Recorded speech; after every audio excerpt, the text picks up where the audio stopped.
Okay, welcome to another unboxing video. Today I'm going to be looking at some, well, you call them greens, don't you? But these are greys. So I guess it's not green stuff, but some form of grey stuff that Robi sculpted these fellas in. So these are the Phase 3 demons for Blackgate Miniatures, and they're at 10mm, obviously, because that's what we like, is 10mm. So this is the stuff that wasn't in the Kickstarter, and I thought, well, I'm doing these unboxings for other miniatures, and I've just got these in, so why not? Let's have a look at these under the old microscope. So there are 3 units. There's the Demon Beasts. Again, you get to see this handsome blue, I always forget about this, you get to see this handsome blue ruler. We're going to now look at the demons. So we'll start with the Cavalry. So there are 4 sculpts. They'll be sold in units of 12, I guess, so 4 per base. And we'll go through them one at a time, so hopefully you can see them. So this is a little fella, quite a dynamic pose, and he's got some kind of lightning spear on him. So Christian Schwager was the guy that created the concept art for the whole range, and Robi Baker is the guy that sculpted them. Some of these, to keep the cost down a little bit, have been, you can see the hounds are metal, so they'll have been recycled out of the previous hounds from the chariots or the demon hounds. So this is the first one. Should we have a little look on the old? Let's see if we can get this lined up. So it's quite hard to measure, isn't it? So these 10mm there, I guess. The hound's a little bit less than 10mm, obviously, because he's a quadruped. So that's the first one, and there's 4 of these, so we'll go through them relatively quickly. Oh, I've just nudged the camera, that's not good, is it? Number 2.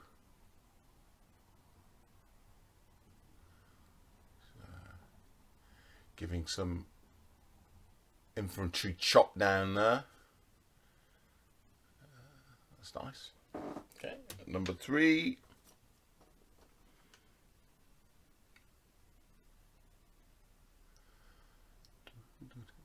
Ooh.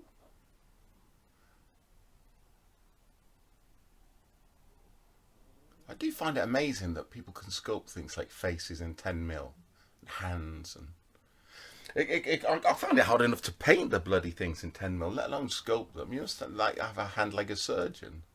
So it's so steady, and you can see my hands jibbling around here. So obviously the process for this would be to get these fellas master molded, and then get production molds made for them, and then I don't think it's going to be a Kickstarter. I really have fallen out of love with Kickstarter a little bit.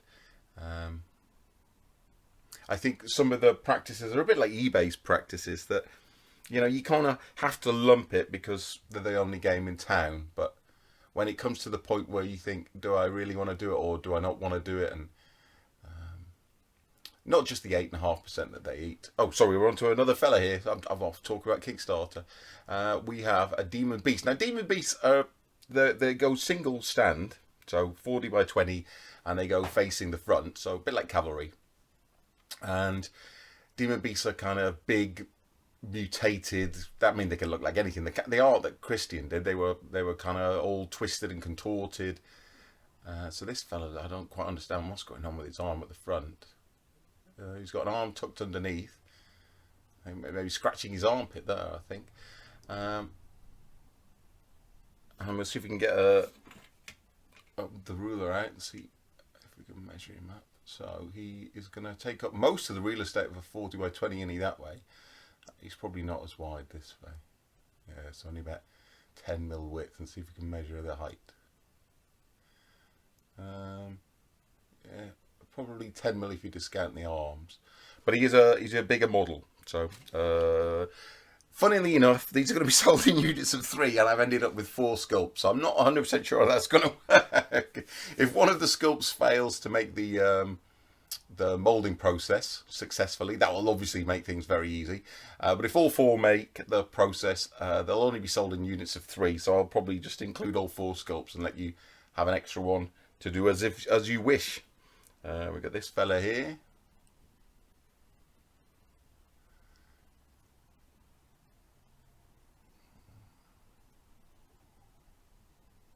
Nice toothy model.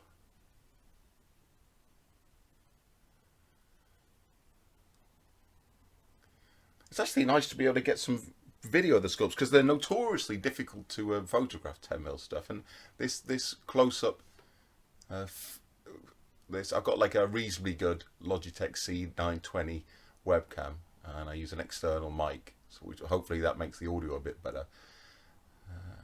Oh, yeah.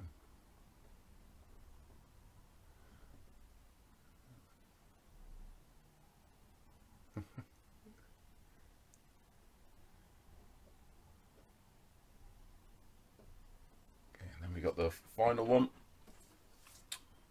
We might measure this one up as well. Okay, so yeah, he's got a lot of teeth on this, hasn't he? Excellent. Yeah, Robbie, he does his stuff. I mean, people can say what they want about 3D printed stuff, and it is good 3D printed. Don't get me wrong. I'm not going to be a mug and pretend that 3D printing isn't something that's real, but organic stuff is organic. You can't really replicate the old school vibe of organic, somebody using their hands to make something in a real life material. I was going to measure him up, wasn't I? When you do it on a computer, because just of the way the world works and the way the way art works. But that doesn't mean that people who draw on computers are any more or less good than the people who draw in real life, or paint in real life, or sculpt in real life. It's just different. I guess it's kind of like your old kind of vinyl versus digital music. I mean, they're both good. I listen to both types of music, but they are slightly different. Okay. And that's not just me being an audiophile. So this guy's about, what's that, about 15mm. Yeah, nice. And then this way he's obviously going to be less than 20. He's going to take about half the real estate widthways. Okay. And then finally, the last piece to show today is the big centerpiece. So it's I asked Robbie to do this at 35mm because sometimes the centerpiece models don't look big enough. But this is like obviously a greater demon, so there's an entry in the book where he can be a greater demon on his own, a bit like a high elf dragon rider, or he can be an upgrade to a character if you've got like a fighty character that's going to have like wings and obviously terror, then you could use him as that. So I'll measure him up in a second. I'll try not to damage him, because obviously these haven't been master molded yet. So any damage I do, like if I knock a spine off, that could be quite difficult to repair. In fact, the funny story is I knocked a spine off one of the characters. I knocked a spine off one of the characters, a shaman, I think. And rather than send him back to get repaired, I mean they're not going to be. They're demons. Everything's not going to be universal, and everything's not going to be symmetrical about them. So one of the characters has got one horn, because I knocked the other one off prior to master molding. But I thought he looked quite good with just the one horn motif, so I just left him. And now everyone in existence is going to have that one horn, because the one with the two horns doesn't exist anymore. So that's the fella, and we'll measure him up now before I show you the wings. So he is a whole. What's that? Oh, yeah, just slightly less than 35. What's that about? Well, he's stooped over a little bit, so he probably is 35mm. He's 33, but he's kind of leaning. So he's a nice big size. He's got a nice notched axe there, and he's got a pair of wings here, which fit on the back of him. I like the fact that Robbie's decided to make the wings, obviously from the art, with holes in. So that won't be a casting issue. You know, when you see mine, it's like, oh, it's full. It's like a Swiss cheese. It's full of holes, but that's how it's designed, like a Swiss cheese full of holes. So this goes on. Let's see if I can fit it on his back.